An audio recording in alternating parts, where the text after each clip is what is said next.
Okay, it says that I am live, so now is the part where I wait for a confirmation that you can all see and hear me talking. I do have a different desk setup as well, so my microphone's in a slightly different area. I'm not sure, is the audio quality fine? Can you hear me? Everything good? Nothing weird? I see people saying hello, so good, everyone hears me. Hello, guys. You can hear. Awesome. Perfect. Wonderful. Okay. I am, as usual, even though I've really had plenty of time to prepare today, I'm pretty unprepared for this stream. I do have my drinks at least, so that I can keep my mouth, refreshed and not get so dry as I read. I don't talk much in real life, so every time I do one of these streams, my mouth gets really, really dry. Okay, awesome. A lot of people saying hello. First passenger we see is a placeholder. Yeah. I know a lot of the placeholders have unfortunately, because of the email issues, which are still ongoing, some of these placeholders haven't had a chance to get themselves fixed yet. Hopefully soon that gets resolved, but we'll just have to see. Yes, awesome. Okay, so here's how things are going to work today. I'm going to do a few of these streams, so this is just the first one. As you can see, it's labeled Bioreadings number 1. There's at least going to be a Bioreadings number 2, and there may be a Bioreadings number 3. It just depends on things. Number 1 today is primarily going to focus on some characters that I have chosen to highlight. I've spent the past day or so looking through, and I haven't gotten to see everyone, of course. There's so many people. It's really impossible to see every single person in this passenger list, I think. Unless you have way more time than I do, at least. So the stream today is going to be the characters that stuck out to me personally as I was going through the bio list. And this could be for any reason. Either I just liked their picture, or I read their bio and really stuck out, or it's a person that I'm collaborating with and I'm just going to highlight them, or maybe one of my own characters.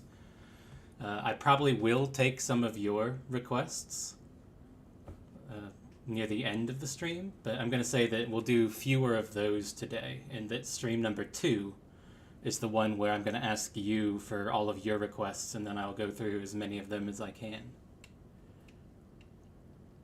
So, let's see. Is the chat all caught up? Yeah? Okay. Nice.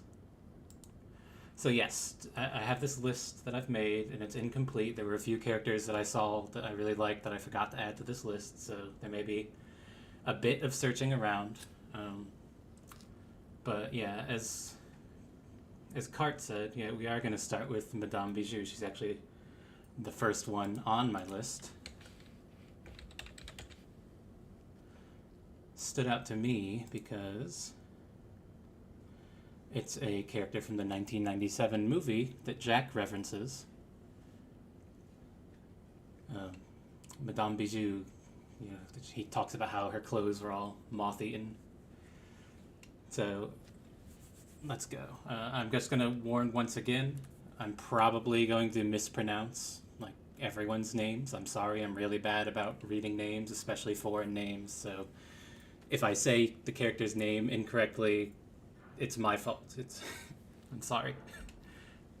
I'm sure that you people will correct me. Okay, so here we go. I actually don't know how to say the first name, but it's Agnes Bijou. Agnes, a very mysterious woman. MLLE, I don't know what that stands for, but yeah. Agnes, a very mysterious woman. Barely anyone knows her full name. To the public, she's known as Madame Bijou. She lives a lonely life and spends her nights in a bar wearing all the jewelry she owns while waiting for her long-lost love. She will board the Titanic to try her luck across the pond. So that's the character that Jack has the drawing of. And I do know there is a Jack Dawson registered. You never know with Jack Dawson's if they're actually going to be good or not. But maybe they could have a meeting on board. That could be fun. So catching up a little bit with the chat. Do I see more placeholders than joke characters? I think a lot of people really rush to register their character. Mademoiselle, is that means? Okay.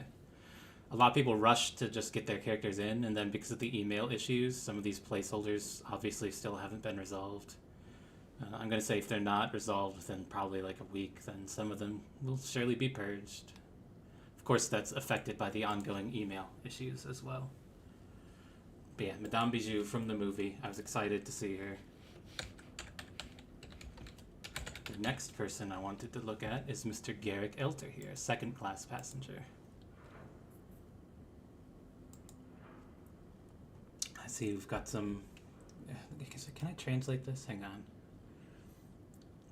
I don't think I can translate the Russian in the chat. Did I just see a Mr. Cinderblock? Yeah, there is a Cinderblock. Sir Cinderblock. May or may not be deleted. I don't know. We'll see. But for now, there is a Sir Cinderblock on board. Back to Garrick Elter. Okay. Oh, Garrick Elter. Garrick Elter. There's Garrick. Okay. And for certain characters, I'm not going to really explain why they stuck out to me. Maybe it's because it's a person I know from like a collab I'm doing. Maybe it's just because the picture stood out to me. Again, I'm just going to go ahead and read the bio. No explanations. So here we go. Mr. Garrick Elter is a graduate of Oxford University. He was born on August 16th, 1888 in London, England. The son of August Elter, descendant of the Elter bloodline, Garrick grew up in ways he wouldn't consider normal, even when compared to other socialites he had met. His mother wasn't known to the public eye and wasn't in his life. Similarly, the standard of a man in August's position called for him to be absent from home for many months at a time, leaving Garrick in the care of a nanny named Lena Powell. He was schooled at home through the duration of his childhood until the age of 13. He was then sent to a boarding school in Kimbleton. At the age of 18, he immediately left his home and found a place to work in a pub owned by Miss Molly Smith. He was also given a room which became his residence before being accepted to the University of Oxford. In May 1911, he graduated as a history major. The success of this was overshadowed by news that his estranged father had passed away. Inheriting all his father's possessions, Garrick decided to discreetly move into his late father's house and clean it of its belongings. He soon realized the past his family left behind is just as alive as it had always been. It's very mysterious, leaves a lot of room for discovering what that story's about. Catching up on the chat a little bit as well. People are still talking about Sir Cinderblock. Sir Cinderblock, when he reaches the ocean, will sink. Yeah, he's really got no chance of survival.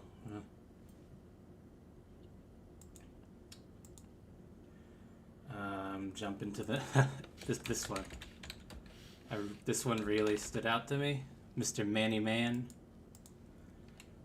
And it's a very short and sweet bio, so it'll take us no time at all.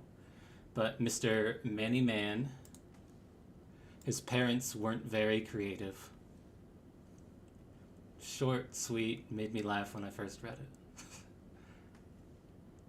Poor Mr. Manny Mann. Let's see.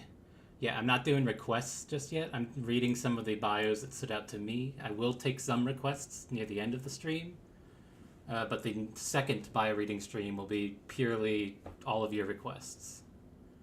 So look forward to that stream if you want to have a whole lot of your requests read.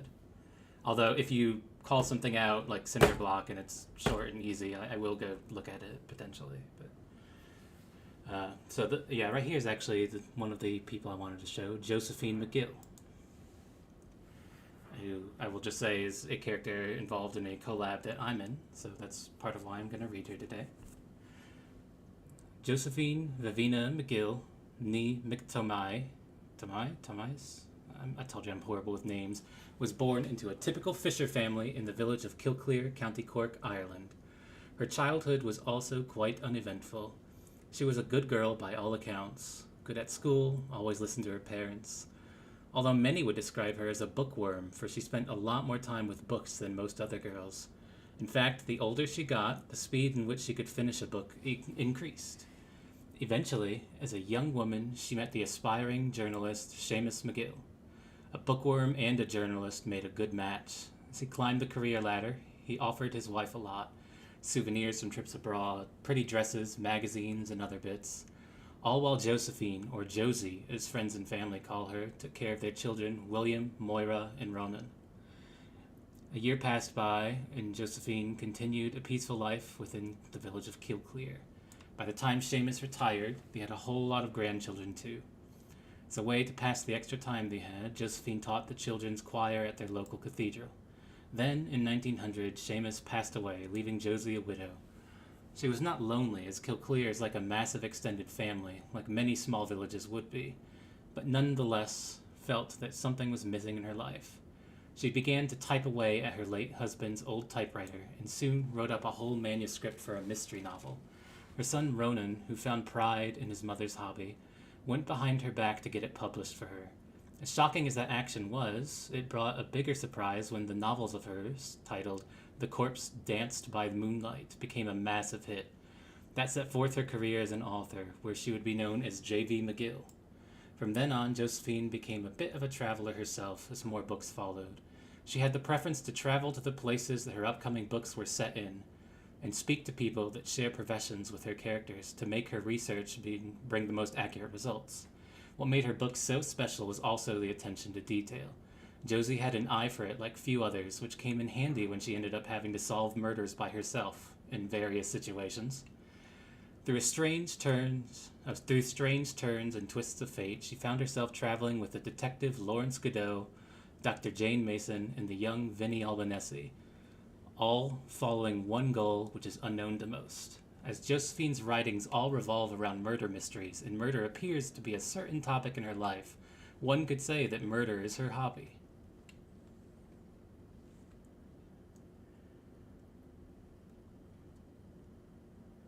Worse than a substitute teacher reading roll with these names. I told you I'm horrible at names. Also, hey Jamie.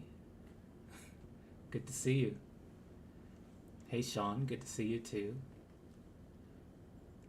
How many people we got in here? I'm curious. 25 people? Wow. You all really do like this. Okay, where's my list? Who next? Let's do Mr. Robin Darcy, who's 112 years old. If you're Robin Darcy's player, you might want to fix that. Looks like you forgot the birthday. Or maybe that's intentional, who knows? But then again, you have the birthday right here in the bio. Mr. Robin Darcy, born July 20th, 1885, is an observer for Harland and Wolff shipyards. He recently completed his observance of Titanic's sea trials and was so infatuated by the cabins upon cabins upon cabins that he thought to join for the ship's maiden voyage. Unfortunately, due to a mix-up with his tickets, he will have to sleep in third class and travel to France in order to have valid boarding. So this is the character from the old Honor and Glory Demo 3 and Britannic Patroness of the Mediterranean. He's quite a quirky little fellow, and I like the way that the player's bio just haphazardly says he's going to be in third and board in Cherbourg, because probably this player didn't have anyone boarding in Cherbourg and wanted someone there. I mean, make it work for you, but I'm looking forward to seeing Robin on board. I've always thought that he'd be a fun character for someone to play. Yeah, this is the Robin from Honor and Glory. So, hopefully he actually plays. Let's see.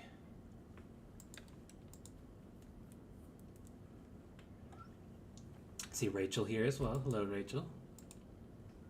Yeah, what else do we have to do except for wait for April? Exactly. Uncle Eero.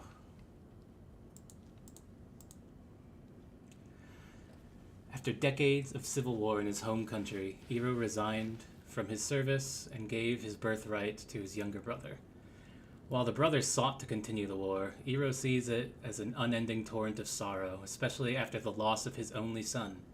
Now banished from his home, Eero has become a retired traveler, spending his time sampling tea and living a modest life of peace and luxury. Eero seeks to help those around him, passing his words of wisdom while making an effort to get to know people in need. Able to see the good in anyone's heart, he even gave a mugger lessons on proper stance, but then poured him a cup of tea and convinced him to follow his dreams of becoming a masseur. Some of his most well-remembered lines are, "Life happens wherever you are, whether you make it or not," and "Sharing tea with a fascinating stranger is one of life's true delights." Seeking new opportunities in America, Eero reserved a modest cabin on Titanic in hopes of a peaceful journey. I know it's Iroh. I'm reading it wrong just to make you angry because I knew you'd say something. You know that I like annoying you. I always like to annoy the goose.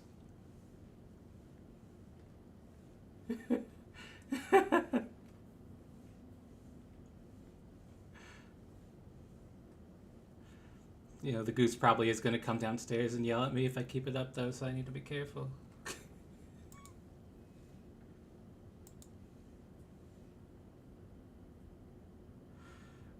Where have I gotten up to? I've kind of jumped around my list. Oh, you don't hate me. Let's do Gretel next.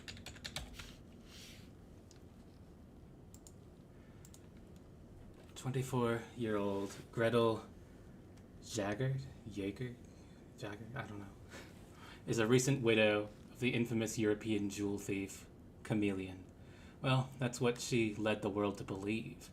After finding her abusive husband dead in their home by the hands of a maid he took advantage of and impregnated, Gretel framed him for her crimes. She then set off the young girl with her treasures to pawn for money she desperately needed. Now, with her identity of the chameleon lost, she's left to try and find a new identity, and more importantly, her true self. Gretel began pickpocketing as a teenager when she was forced to live on the streets after her parents died. She quickly learned she was talented at it and began stealing from the nobles for which she would pose as a maid for. After her former husband Hans plucked her off the street, she was thrown into a world of luxury, but one heavily devoid of love. She continued her crimes as chameleon because it was the only way she knew how to survive. Now with it gone, anything is possible to her. Gretel, after leaving Munich for Paris, will board the boat train to Cherbourg, where she is booked for first class on the RMS Titanic. Be mindful of the pickpocket in cabin A10, everyone. A Perfect Day's composer.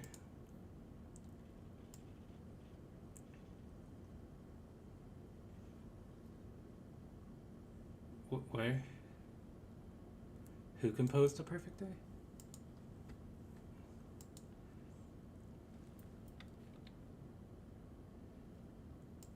You'll be genuinely honored to be pickpocketed by Gretel.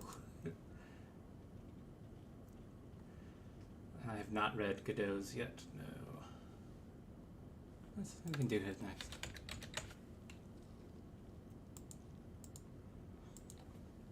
When Lawrence Godot was 18, he joined the Scotland Yard.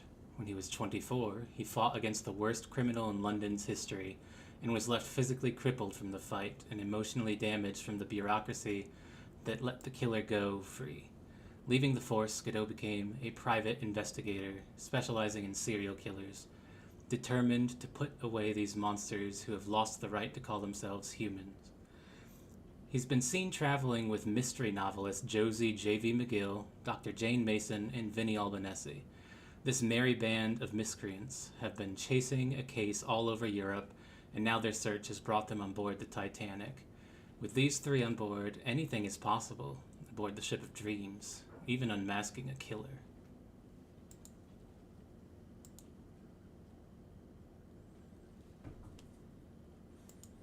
You come to the end of a perfect day, sit alone with your thoughts. Who's next? Carrie Jacob Bonds is the composer?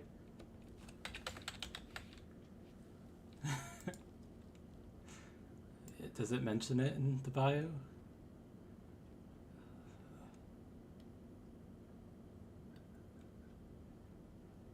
That's like, honestly, I really like the idea of that as it has to be a joke character since A Perfect Day is so famous.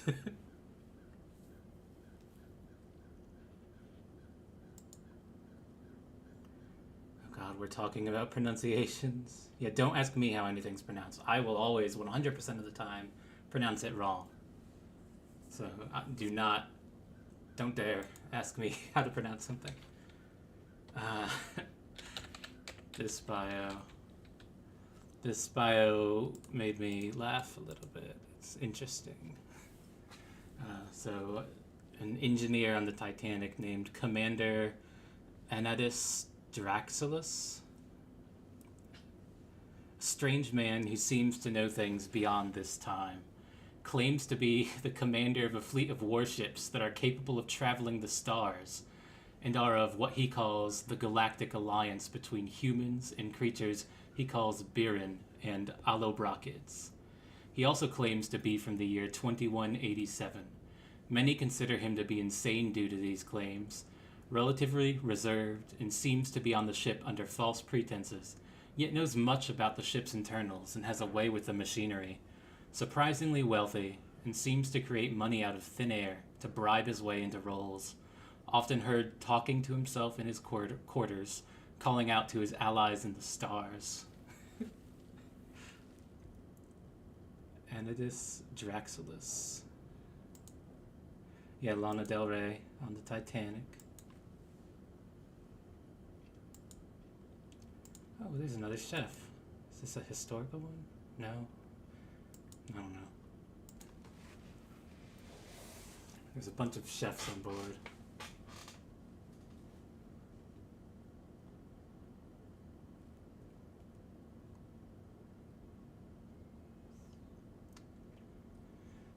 Including, he's got to be somewhere near here. I can't find him. But I did want to show Mr. Gordon Ramsay, of course. It's been 10 amazing months since the launch of Olympic and the opening of the a la carte restaurant, with some of the most talented chefs ever to set foot in a kitchen. Head chef Francesco Jager made a name for himself as the purveyor of the finest food afloat. Now it's time for Titanic to rival her sister and claim the culinary crown. Only one man can sort the filet from the flank. Globally renowned master of his art, Chef Gordon Ramsay. 6 chefs from around the globe compete to win the greatest prize in Hell's Kitchen history. Head chef at Gotti's a la carte aboard RMS Titanic. Come aboard for the 2nd season of Hell's Kitchen, Seabound.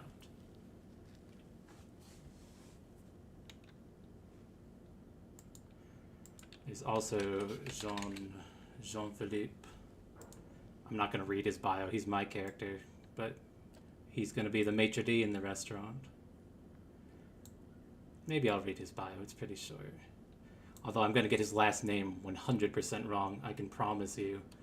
Jean-Philippe Sisilovic, more commonly known by his nickname JP, was born in Brussels, Belgium.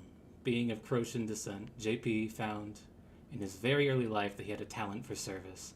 When he came of age, he found work at several local restaurants, but it was a chance meeting with up-and-coming world-class chef Gordon Ramsay when JP was 17 years old, which forever set the course of his career. He has worked with Chef Ramsay ever since, spearheading the efforts of some of his most famous restaurants around the globe, as the maitre d'. Chef Ramsay has given great praise in regards to his talents, openly considering him to be one of the most talented maitre d's in the entire world. when restaurant owner Gotti turned to Chef Ramsay to run a series of up-and-coming chefs through the gauntlet in 1911 to determine who would serve as the head chef of the Olympics' new a la carte restaurant, Chef Ramsay only agreed to the task if JP would lend his talents to the cause. Together, the two had a most amazing run of an experience they'd entitled Hell's Kitchen Seabound. Now, Gotti's turning once again to Chef Ramsay to determine head chef who will run Titanic's own a la carte, an expanded restaurant which features a new adjacent Café Parisien, as well as an additional venue. With the prize for the winner greater than ever before, there was only one man Chef Ramsay could turn to in order to help run this competition. Arrangements were hastily made for a temporary replacement to take over JP's position at Gordon Ramsay's London Savoy restaurant. JP now stands ready for yet another year of Hell's Kitchen. What awaits the legendary maitre d' aboard the world's largest and most luxurious liner's expanded restaurant? Find out in this year's thrilling next installment, Hell's Kitchen Seabound, the second season. Jean-Pierre.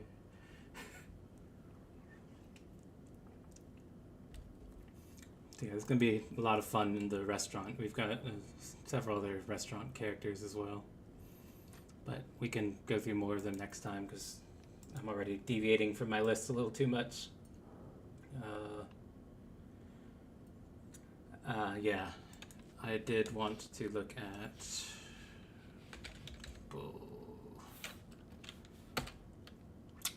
at these two people who I immediately recognized as the characters from the opening bit of A Night to Remember, and their bios absolutely reflect that as well.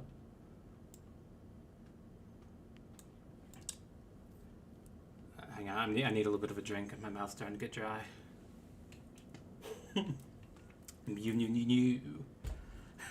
Yeah, if you played the Discord roleplay Neptune, we had a bit of fun with JP. Yeah, please, everyone come to dinners in the a la carte, because we are going to be playing out like Hell's Kitchen bits, hopefully every day in there. Okay, let's start with Jean Bull. Excuse me, sir, but are you a foreigner or a radical, perhaps? I ask because my wife and I find your sneering remarks in bad taste. Mr. John Bull lives the type of life to which all persons of decent moral feeling ought to aspire. He leaves every morning for his executive employment at one of London's respectable firms, sporting a properly brushed bowler hat, and returns home precisely on schedule, occupying his favorite first-class compartment on the 5:24 p.m. LNWR express service to the provinces. Like all good Britishers concerned for nation and empire, he likes to keep informed of the latest developments in maritime technology. That is when he's not keeping up to date with the needs of the modern housewife with the aid of the ever-reliable Wide Women magazine. His mustache will twitch to hear any disparaging remarks, not the least criticism of the suppliers to the magnificent new RMS Titanic. His wife and he both agree that she is a symbol of progress, of man's final victory over nature and the elements. With regards to those less convinced of the triumph of this veritable floating city, he advises with all due indignation to let those who would belittle their country's achievements do so in private. He hopes such people will be few and far between in the middle-class proprieties of second class. So, if you don't remember from the opening of A Night to Remember, these two characters are in the train car. They're riding with Lightoller, and they get into a little argument over toilet soap, and that's entirely what this entire bio is based around. So I'll read Mary Bull as well. Misunderstanding, of course. Oh, of course, madam. Soap is no laughing matter. Mary, Miss J. Bull, is the epitome of the proper, Burgoy.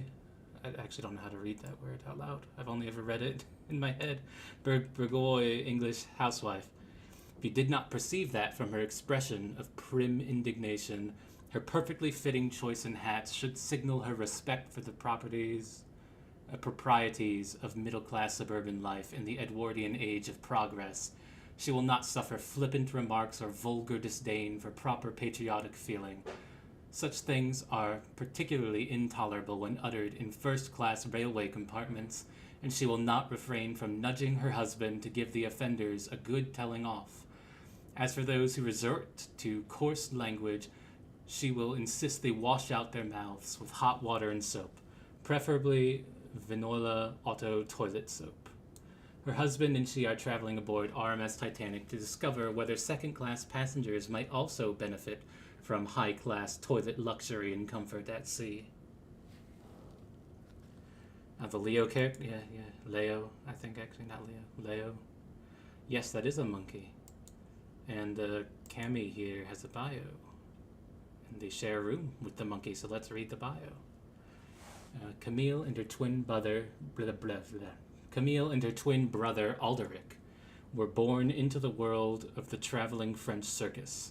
Their mother died shortly after their birth, and without a known father. They were taken under the wing of Ringmaster Peter, known to the performers as Big Top Pete. Seeing it as a money-making opportunity, he dressed the twins as boys and put them on display for paying customers. Trained in the trapeze since age of 4, her brother and her had crafted and mastered their own act to perform by the age of 5. Camille and her brother continued to perform their act together until they reached the age of 12. She was finally allowed to wear dresses and started working with horses and other animals in the menagerie. I think I've pronounced that word wrong. I know how to say it, but I can't. Anyway, it wasn't until Camille reached her early 20s she saw the abuse of animals due to the quality of the circus being on decline from cost cutting. Her heart ached, especially for the starved monkeys in tiny cages. After confronting Pete about the animals and him not caring, she decided to leave. When she announced her intention to leave the circus at the next stop, the ringmaster locked her in a steamer trunk, where she remained for 3 days. Holy shit. One of the clowns was looking for something in Camille's dressing room when he heard her screaming in the trunk and set her free. Half-starved and full of hate, she then made her escape. Camille released the menagerie, letting the animals run to their freedom and set fire to the big top. As the performers also ran for their safety, she picked up a small and malnourished monkey who was too weak to run for itself. To keep a low profile and avoid persecution, Camille, Alderic, and Leo are traveling on the Titanic to America. I said it right? I did say it right. Look for this man. I don't want to. I've got so many people to go through still. Okay, fine. I'll do one. This man. Mr. This Man. To anyone who sees this man's face, death will come. To those who read this bio, I'm afraid it's already too late. Well, I'm sorry, I've doomed the entire stream. Way to go, Jonathan Hicks. When you all die tomorrow, you know who to blame.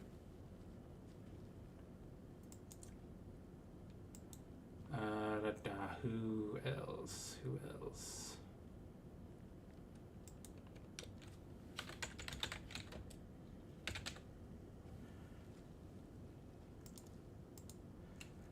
Dr. Atticus Cassius. That's kind of a funny name, Atticus Cassius. Returning home after a long stint in Italy, Dr. Atticus Cassius of the Bostonian Society of Archaeological Heritage is thrilled to share his recently excavated findings from the ruins of Pompeii and Herculaneum. A linguist by trade, do not ask him to repeat the Cicero's letters, for he will in both vulgar and classical Latin. He's a recent addition to Europe's antiquity archaeological sites. Filled with a passion to prove himself to museum society, one may find a corner of the cargo room stuffed with his many discoveries, as well as a few boxes with more morbid findings within. I want to know what's in those boxes.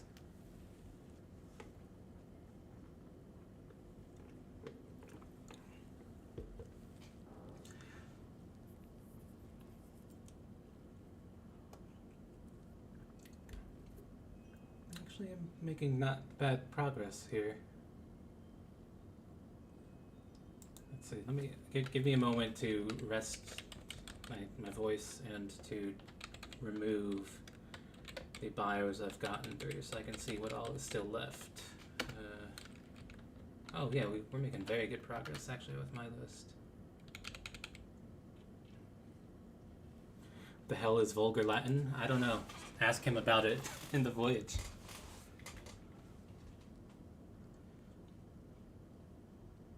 Atticus Kirk.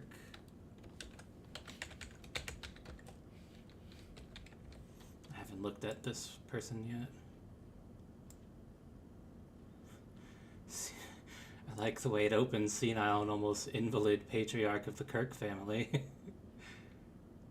Oh, he's 90 years old, oh god. Atticus Kirk founded the initial railroads back in 1858, laid down most of the business work in the ruthless and cutthroat nature of the Kirk family. By cutting out the Potomac canals and creating a direct link between Baltimore and Washington, D.C., he gave himself a key position feeding supplies into the capital and the railroad, and by 1878 he consolidated his wealth into the Eastern Seaboard and Metropolitan Railroad. Always remarked as having an acute mind, strategy was needed to beat Commodore Vanderbilt in the railway games. He kept the streak into his old age. However, in the last few years, he's become increasingly forgetful and senile, hardly leaving his Baltimore townhouse, being looked after by a personal maid, with many of his family awaiting his eventual death to release their inheritances. Arnold Kirk Sr., however, wishes for the opposite, had taken his grandfather to Europe, hoping the spa town of Bath... Is there a town named Bath? Hoping the spa town of Bath would help revitalize his grandfather, as it had many of the English aristocracy before them. Is there really a town named Bath in Europe? I mean, if it's a spa town, that makes perfect sense, but... yeah, I like the idea of a senile 90-year-old who's probably like go wandering into third class randomly or something, forgetting where he is. Bath is a real town. Huh. Interesting. There's a lot of other members of this family as well. One of them even has the C62-64 combo. I'm not going to read all of their bios right now, but Atticus Kirk is one I definitely want to look at. Oh, there's even more up above, too. Hold on. Hell, are they all? They are all. Oh, wow. Hold on. 1, 2, 3, 4, 5, 6, 7. There's 7 Kirks. Oof. That's a big collab group right there, I bet. Bath was the place where they manufactured the Lusitania's cranes. That's interesting.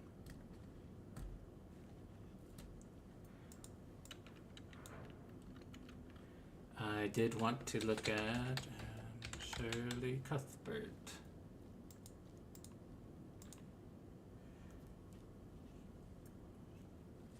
I'm indulging in my drink for a moment before I read this one, because it looks like it's a little longer, perhaps. Okay. And Shirley Cuthbert. You've drank some of the Bath waters? I wouldn't drink water in a spa town. Like, from the baths themselves. Okay.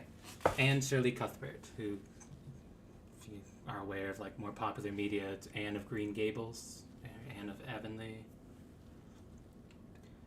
A Canadian orphan involved in a slight mix-up, Anne was mistakenly sent to the home of Matthew and Marilla Cuthbert, which she immediately named Green Gables.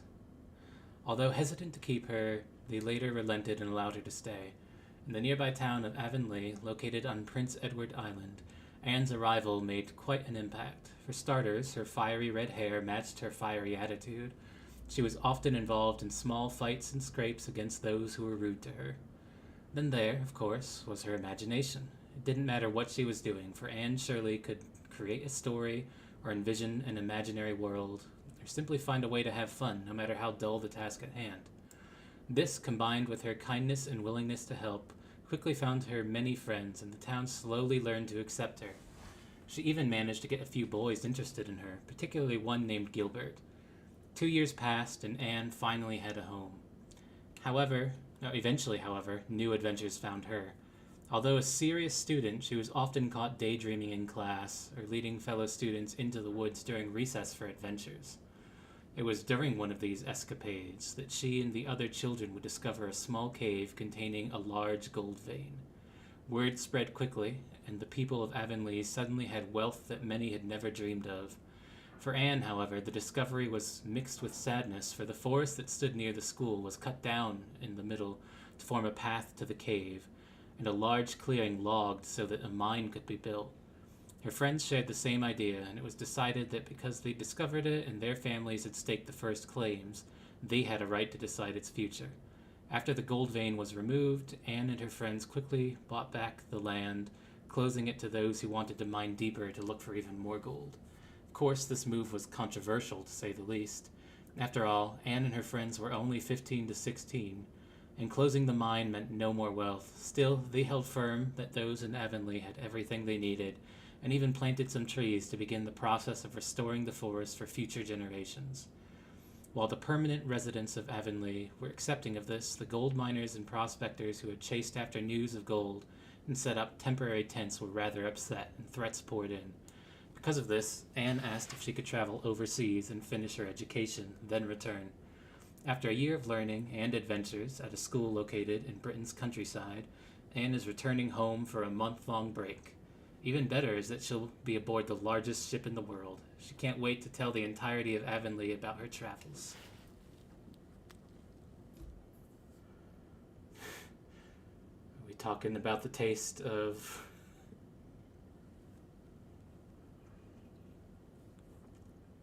the taste of the bath water?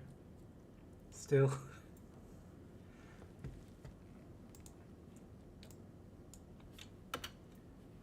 Getting close to the end of my list here. Let's look at Flanagan. Cillian Flanagan. Stood out to me because you rarely ever see anyone just play like a able-bodied seaman.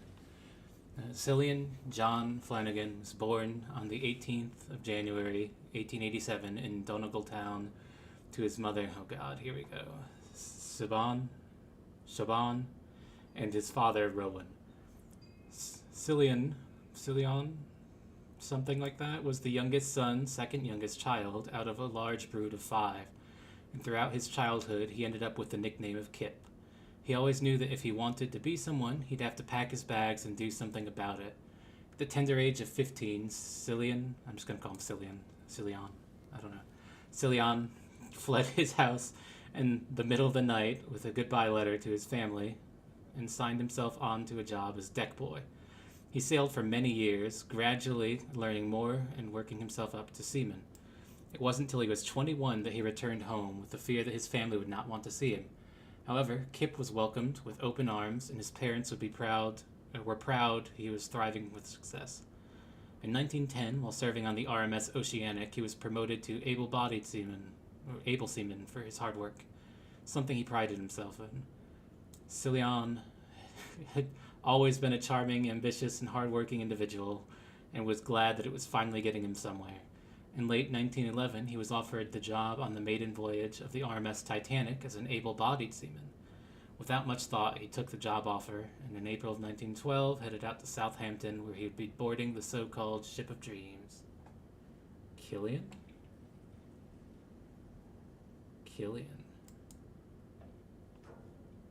Yeah, I think that actually could be right.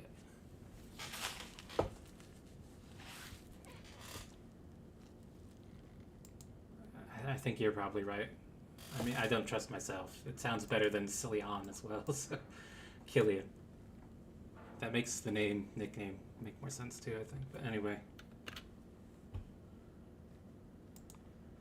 Yeah, I always like seeing interesting types of crew characters. That's why I'm playing the restaurant page boy this year. In fact, I don't think we've ever had the restaurant page boy. I'm not going to read... fine, I'll read him. I hate reading my own characters' bios because it just feels like I'm trying to call attention to myself or something. But Since he's literally right here, I'll just do it. But I need a drink first. Can we read Farquaad? You can read Farquaad yourself while I have a bit more of my drink real quick. Oh, he's probably going to be deleted, but decided to become a crew member just to conquer land in the US. That's an interesting reason to sign up for the crew.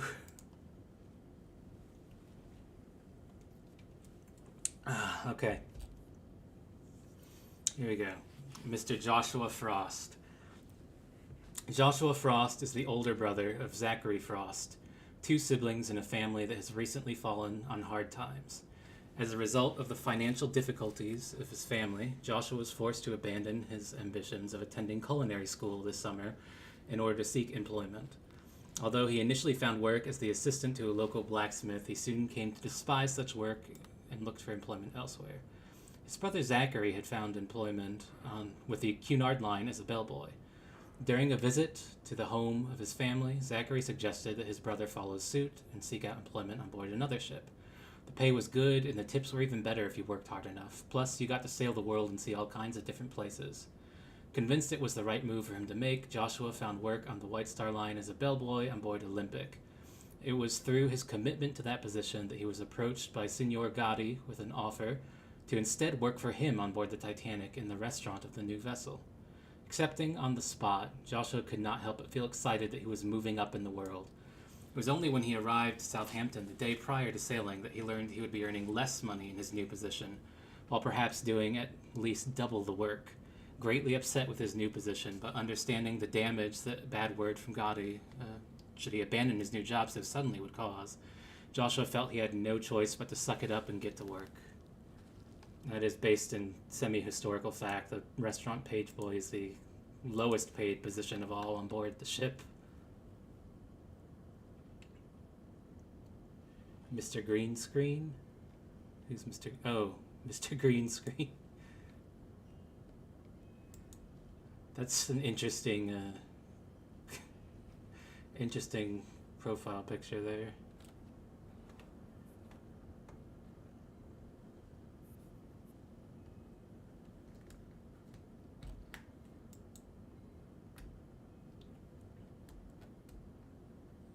Give him a big tip.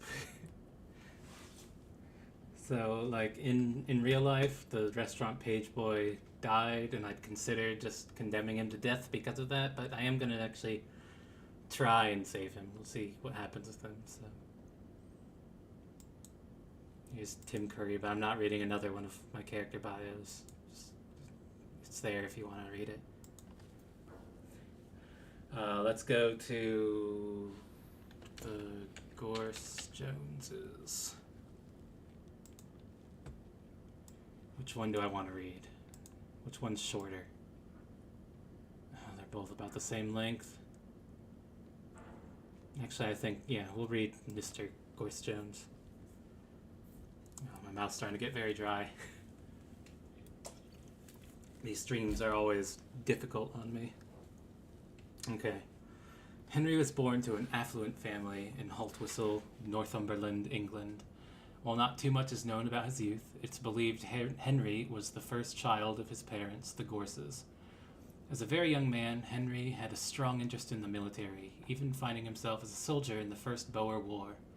When the warring had concluded in 1884, Henry would have an arranged marriage prepared to Ribena Jones, 4 years older than him. While the marriage had been to bring an heir to the dying Gorse family, they would never conceive. However, the two would inherit his father's estate in Haltwhistle, Northumberland, and would host many of those around them, making their name appear more apparent in English society. Again, Henry would find himself at war, this time in the Second Boer War, with no reluctance whatsoever. This would be due to his major in the army. As an older soldier, he'd be more vulnerable, and in 1900 sustained a minor injury to his leg. As a result, he'd be shipped back to England and his wife Ribena. Despite their constant nagging and contradictions, neither of them would ever once wish to part ways. The couple received an invitation to a niece's wedding in early April 1912, and made haste to Southampton, booking on the first vessel he had read about in the newspaper, this being the new White Star liner RMS Titanic. And yeah, they are some of the more well-known characters from that game, I would say. So they could be fun. Yeah, blast it all, Ribena, pitch yourself in. Yeah. They're those people. I always remember because you can escape the ship with them no matter what, as long as you don't walk into that one particular part of the boat deck where they are. So I always try and avoid that side of the boat deck like the plague until I've done everything I need to do in the sinking, and then I escape with them, usually.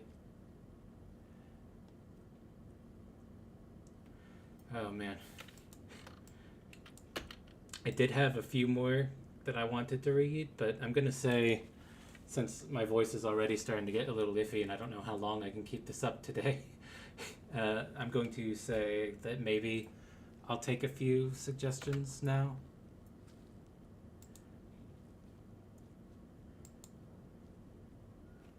You love the last name Greengrass?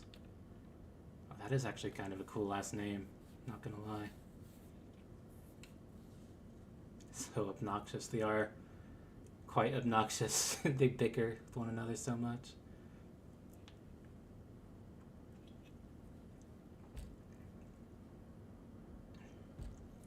I know there's some others that stood out to me.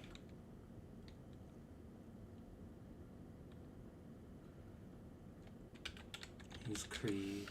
Creed Bratton. Creed Bratton, custodian. No one knows when Creed started to work for the White Star Lines. He just appeared on the RMS Oceanic one day. One thing is known for sure. Stuff appears to just go missing. Just go missing when he's working on a ship, from cargo to passengers' belongings. There's so many thieves on board this year. Oh yeah, the lobster.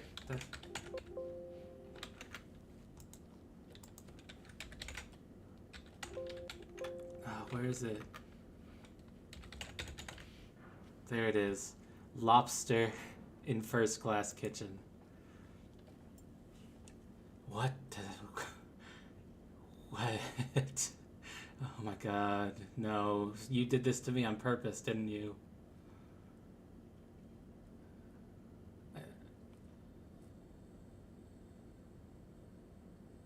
Oh god. Okay. You know, I didn't know this lobster actually had a bio. Okay. There's like 50 thieves on board the year I decide to bring a diamond worth millions, you say? Okay, let's read this. I'm putting it off, but it's gotta happen. Oh. Why do you always do this to me? The classic first-class lobster who will stay in the first-class kitchen.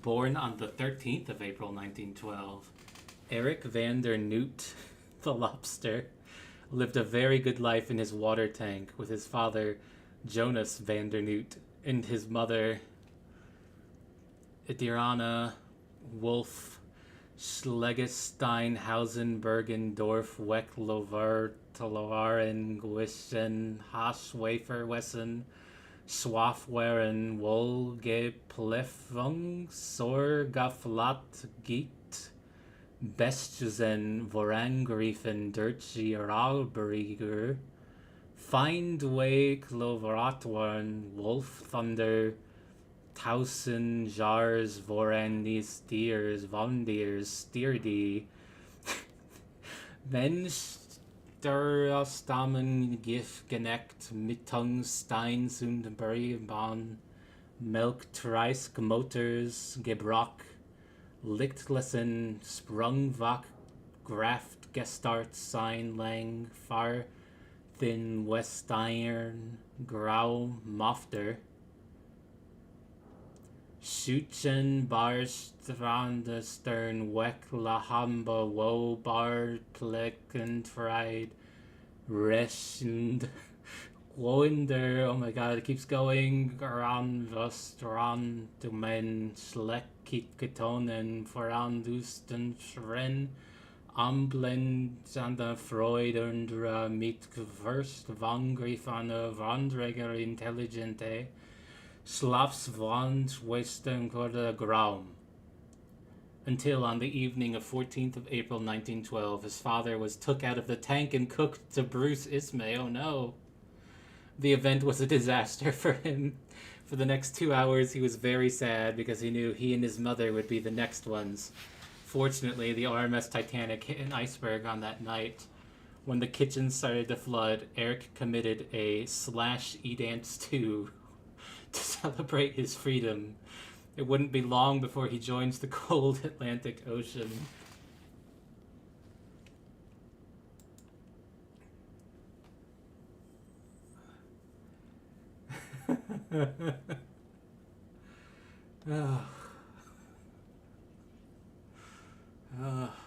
Why do people do this to me? But also, that's like probably the funniest bio I've read for this year so far. But they're only born on the 13th of April, so does that mean they're not going to be played until after that point? I hope they play if whoever is playing Lobster in First Class Kitchen, if you play this story out in the restaurant kitchens, like I'll totally cook your dad on the 14th of April with the Hell's Kitchen people. Just saying. We can totally make this a little collab thing if you're actually there. But yeah.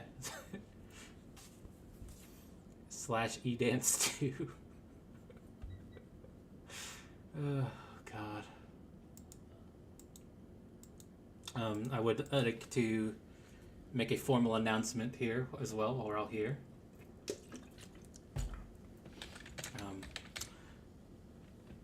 Mr.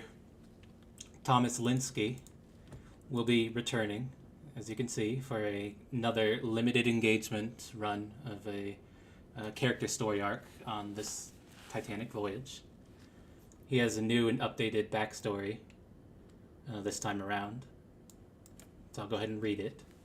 It says, after hosting a disastrous Kickstarter campaign in the Olympics reading and writing room, which resulted in a near-lethal fire, Tom was ousted from his former team and forced to seek a new career path in his life. That led him to the founding of HFX Studios, a new studio which would focus on creating highly detailed, miniaturized versions of larger vessels to serve as yachts for esteemed clientele. He immediately set his sights on making such yachts themed after the famed Lusitania. Unfortunately, despite promises that his yachts would sail by the end of 1911, he's not delivered a single Lusitania-themed yacht to any of his customers, instead only having photographs he claims are from the in-construction yachts to offer. So, look forward to seeing him again for a limited engagement on board.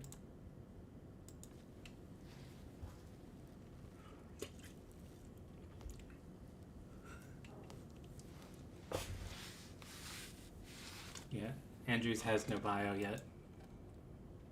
Oh God, here's this guy again. He's like right there, so anytime someone comes to look at Tom's bio, you're gonna see the bio of the guy who promises death. Like, this is part of the curse right there. Is he gonna open a flooding gangway door? I do have plans actually for him. I will say he's going to be around for the sinking this time, if everything goes according to plan.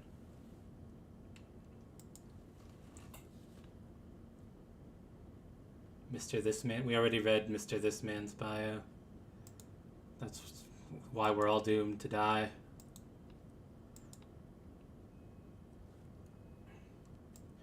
I need to figure out if there's a way that I can auto-translate some of the Russian, because it's a lot of Russian chat, and I can't read it, and I can't seem to find a way to auto-translate it.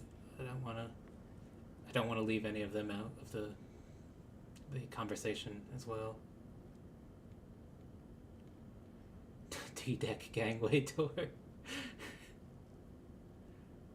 Why are you going up? Let's just leave through here.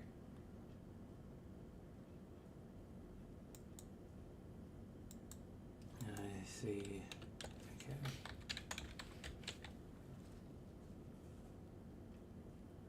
Valerie Seymour.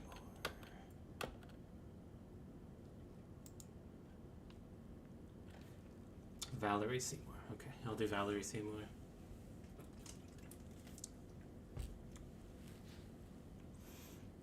Valerie Seymour, perhaps one of the most memorable names along the Rive Gauche. Why do you make me read foreign words? She was renowned for her salons hosted at that specific flat of hers on the, I think that's actually Quai, right? Quai Voltaire. One of many havens for the artistic set of Paris. Herself a writer, she fancied delicate satires and sketches of Greek Moors, from which she derived a secondary fame, but Valerie was not one to distress herself with the trivialities of life.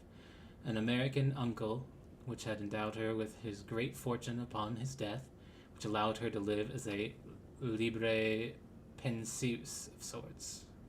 I'm butchering this French, I'm sorry.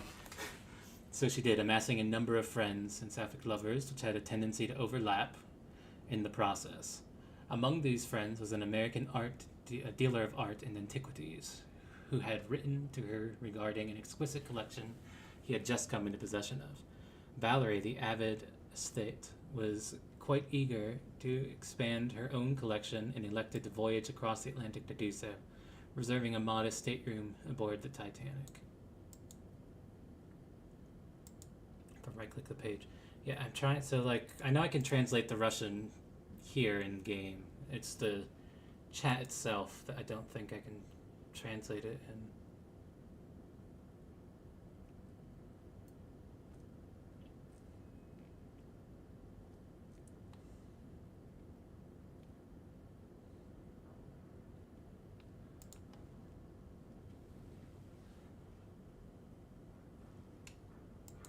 Let me just scroll through a little bit on my own and see if anyone stands out to me.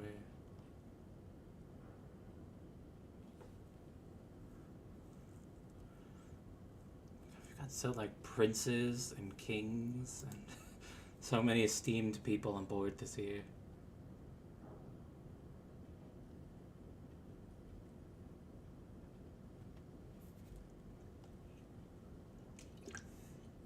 Wait a minute, these people have bios?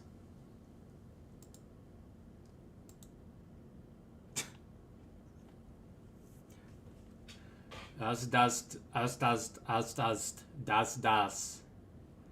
CCC X da woo.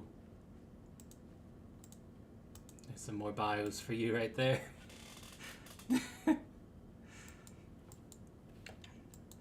Not Shane Kid.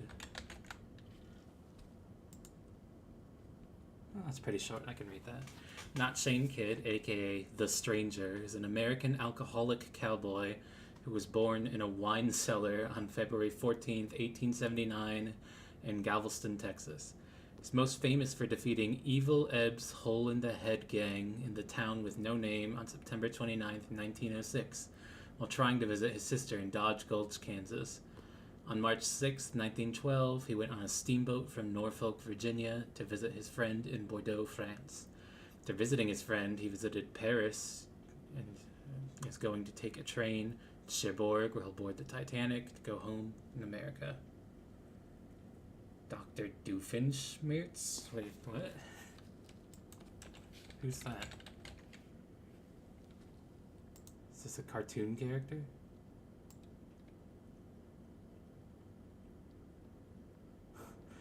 Attempts to wreak generally evil havoc and assert his rule across the entire tri-state area.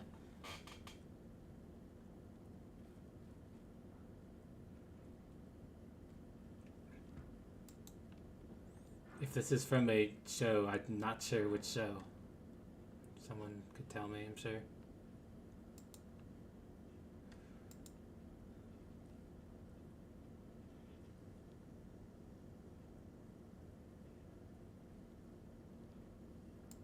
Let's look at, whoops.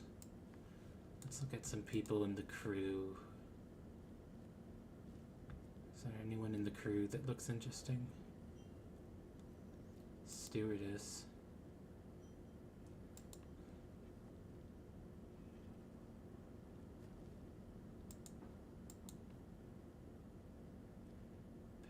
the Platypus.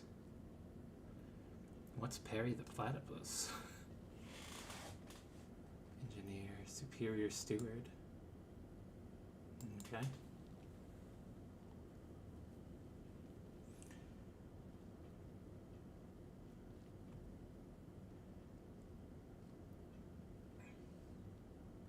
Phineas and Ferb. Okay, I've heard of that.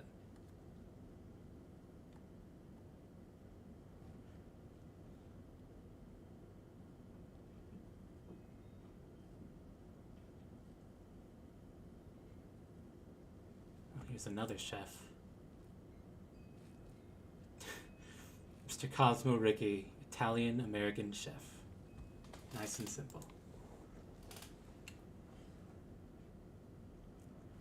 Doctor, okay, I can do a crew character.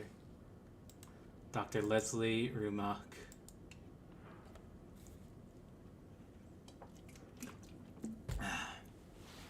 Dr. Leslie Rumack, born February 11th, 1858, is an American doctor who makes frequent transatlantic voyages on account of the unexpected business he often finds aboard seafaring vessels in the midst of their transportation. He is invariably straight-faced, stern, and secretive, but common rumor asserts that he is the veteran of some now-forgotten conflict at sea in the nondescript past. Perhaps he was even a contemporary of the legendary seaman George Zipp, who had the odds against him on the water but went in anyway. Whatever the case may be, he is man enough to be able to face some unpleasant facts, and Shirley always does the best job he can. Just don't call him Shirley. Surely you can't be serious, someone says.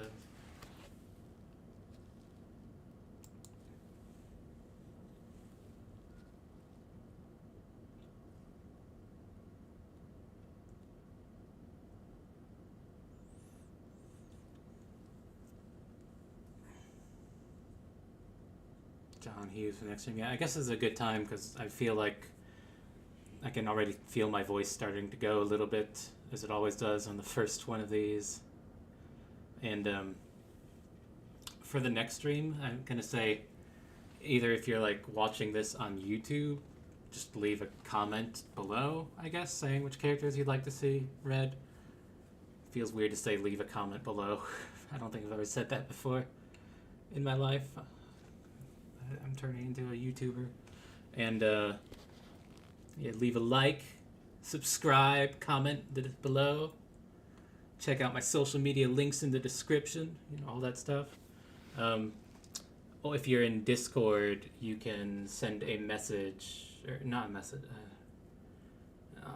I'll make like a channel for it or something. A channel where you can post what you'd like to see read, and I can pre-prepare that way. So that rather than me just having to rely on picking stuff out of the chat here, we can get suggestions through other means, and I can better plan like what will get read on which days and stuff, and try and accommodate as much of it as I can. Driscoll. I'm not completely done yet. I'm getting near to being done, but we can go a bit farther. Is this the Driscoll guy?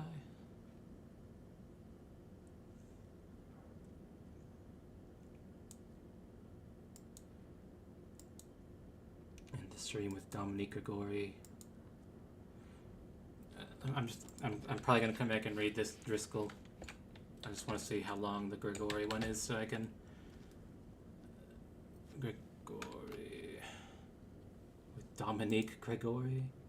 That's not very long. We can end with Dominique Gregory. Let me make a note of that.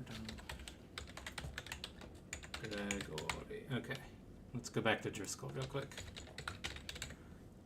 Do a bit more and then we'll stop, because I am also getting hungry, and you know that the streams end whenever that happens. Mr. Jack J. Driscoll is a young, aspiring playwright from New York City. He was born to a middle-class family in April 1890 and luckily studied at King's College using some funds his family had managed to inherit from a dead relative's savings.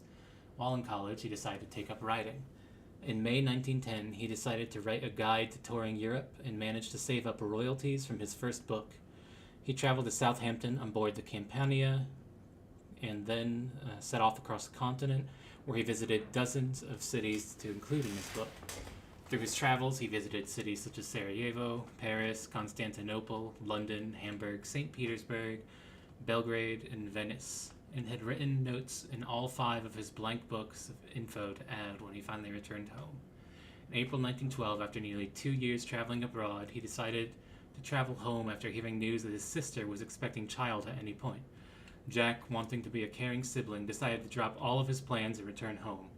However, he had spent almost all of his savings touring and had only enough money to get a third-class cabin aboard the RMS Titanic. Ticket number 92300, price $12. Began making his way... Whoops. Why does it keep going back to the top? Down to London to board the boat express on April 10th. That's good. I always like seeing third-class passengers that actually have, like, fleshed-out stories, because I feel like they're the minority. Most people seem to register in third just because there's no space left anywhere else, so I really like when people formulate stories for third class. Oh, the goose is hungry too. Not much more. I want to... What do I want to do? Is there anyone else in third class that's good? I might just quickly scan through some people.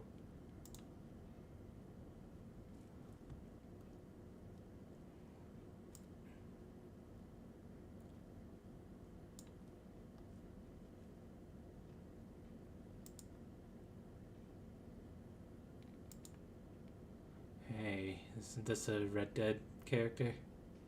This is a Red Dead character.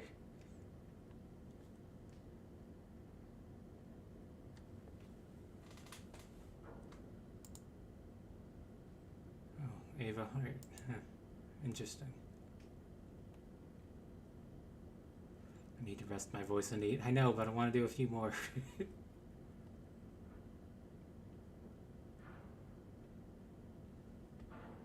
Oh God, Mr. Peter Parker.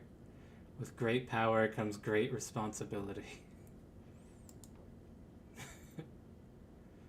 Gonna be swinging webs between the funnels.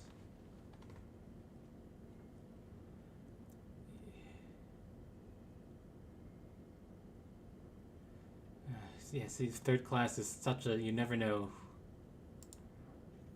You never know with third class. Here's another one with a pretty fleshed out bio.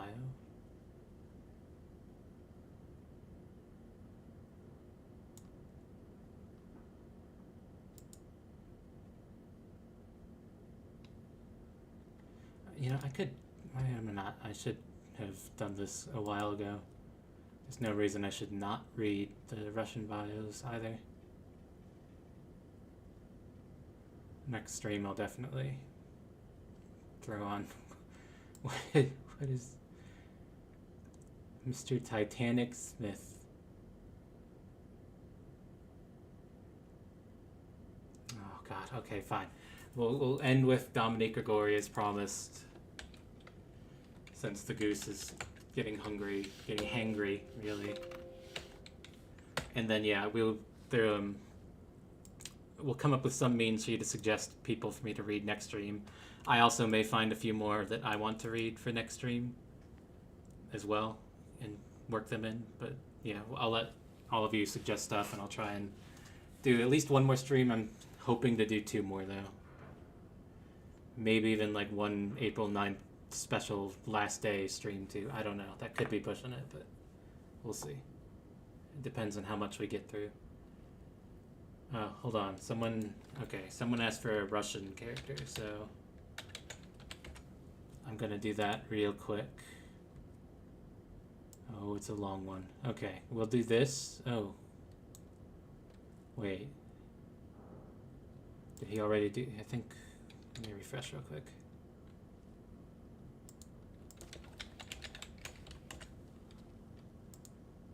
Because I think he already has an English translation. Yeah, he does have the English translation already, so it's actually not that long. It just has both. So I'll read this, and then we'll do Dominique Gregory, and then we'll call it there. Oh yeah, when will Bio Part 2 be? I'll repeat it again at the end, but it's probably going to be 2 weeks from now, so the 26th. On or around then. And then there would potentially be another one the next week after that, number 3, on April 2nd, and then possibly a final one on April 9th, depending on how many bios there are to still get through after those other two. So that's my hope. 26th, April 2nd, and April 9th. Okay. Mr. Andre Simultan. Character appearance: usually prefers to wear a black overcoat, remaining with him from the Boer War. In his wardrobe, Andre always has his old dress uniform of the captain of the ship. His face usually shows confidence and calmness. Mr. Andre Simultan was born on the 5th of 1881 on his father's large estate in the village of Burtonwood, 50 kilometers from Liverpool in September. The late father of the head of the house, I think, Alexander Simultan, who was part of the middle class of England at the beginning of the 20th century, was always recorded as Andre in the receiver roller of his small shipping company, Simultan Transport Company. But he had sophisticated ideas about upbringing. Father Andre believes that a person should himself be superior in society, and thus treat his son with unnatural severity. Alexander believes that this will temper the character of his firstborn. As for Andre's mother, she died during childbirth. Young Andre Simultan, from childhood, dreamed of driving ships across the vast expanse of the ocean. For this, he sought to get an education at a prestigious school. However, father decided otherwise. The boy was sent to study at the financial school. He blamed his father for the entire period of study that he was breaking his fate for him. After a few years, Andre finishes his studies at the school, and after very difficult disputes, Andre's father falls into his intentions, and for the first time in 17 years of his life, Andre praises him. For Andre and his worldview, this was an important moment. Andre was assigned by his father as a sailor to the transport steamship Atlantic II just after this moment. During the Boer War in 1900, the Navy sent all capable people to carry cargo on a mission, and Andre volunteered to carry them across the Atlantic as captain. However, during his return to the port of Liverpool, Andre learns that his already sincerely beloved father has suddenly died due to an accident. Andre was heartbroken, but before his death, Alexander Simultan left a will where he appointed Andre as his successor. This was perhaps the most difficult time in Andre's life. Simultan Company was at its most critical stage of expansion. Financial education helped Andre a lot in organizing finances, but he lacked experience that his father had. His father was slated to pass on to him upon his return. The company started having problems with its orders. Andre's condition was greatly excised, but the matter could not move forward. The company only had steamers of the 1870 model, which were clearly outdated, and so because of this problem, because this was a problem for many small companies, a meeting was called for April 20th, 1912 in New York. By that time, having stabilized the situation, in the company, Andre accepts an invitation to a conference of 45 companies to solve the problem. That same evening, on reflection, Andre decided to sail on the ship of dreams RMS Titanic.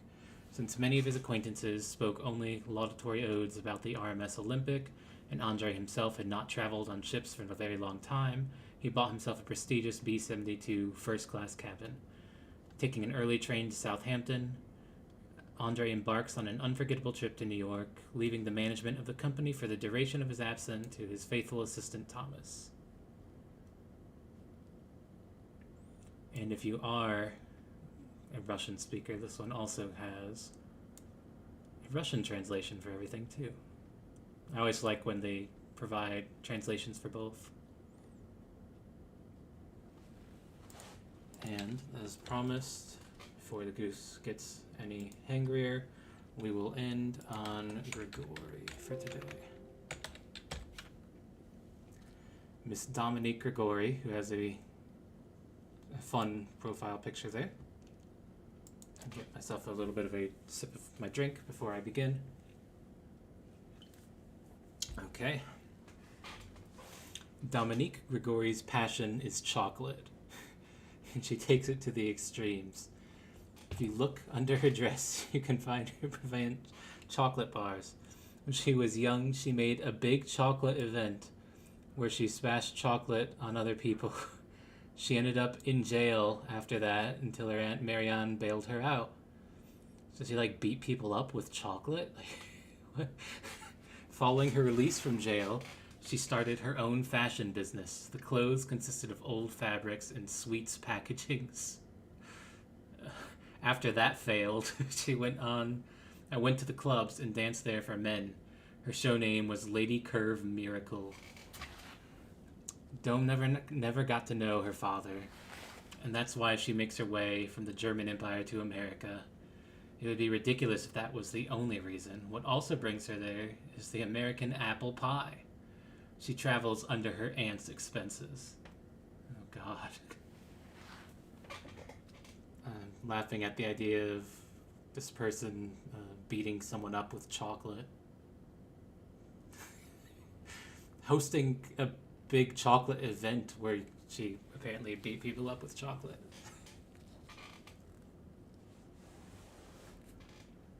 If you see, I guess, any events on board, like free chocolate from Dominique Gregory, beware. You could also get beaten with chocolate. Okay. How long is this going for? A good bit of time, hour and 20 minutes, not bad. So yes, the next stream will probably be the 26th. I will officially schedule that soon. But as I mentioned, it'll basically be the 26th and then the 2nd and maybe the 9th if everything goes according to plan. So you could look forward to more bio readings then. As I mentioned, if you're here on YouTube, you can just stick in the comments the bios you'd like me to read on the next go-around. And if you're on Discord, I'll make an announcement soon about how to suggest the bios you'd like me to read. And I may also, again, find some more that I want to read and include them as well. So we'll see. We can get through as much as we can in the next 3. How many weeks is it now? 1, 2, 3. It's just 4 weeks until the game starts. That's, wow. Time really does fly. But yeah, so thank you all for coming and listening to me. And someone's playing Dyson Sphere program. Also, thank you for making me read a bunch of foreign words and look like an idiot, and for making me read that one really, really long lobster's name, too. That was the highlight of the destruction of my voice today. No, I'm just playing around. I always have fun doing these. It's nice to get to look at characters with you and not only discover characters myself, but also help call them out for other people to look at. I guess one thing I didn't really do is say who I'm playing. So I'll just quickly go through. Victor here is one of my characters. You can read his bio if you would like. I showed off Joshua Frost. I didn't show off Vinny yet. Vinny Albanese is another one of my characters. You can feel free to read his bio if you would like. He's in 2nd class.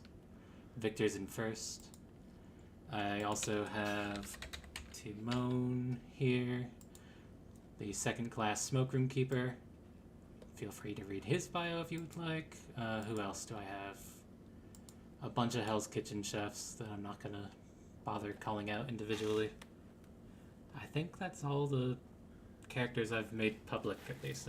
Tom, of course, but I've got more than that, but you'll find out about them later. So, yeah. I encourage you all to continue reading the passenger list. There's over 1,300 people in it. Almost 1,400 now, so it's always my favorite way to find people I'm interested in meeting on board. Thank you all for coming once again. And yeah, look for the announcement on Discord about the next streams. And also how to suggest bios for me to read. And I think that will do it. I'm going to go and get food and feed the goose as well so that I don't get mauled. Thank you all. Had fun. See you in 2 weeks, most likely. Bye.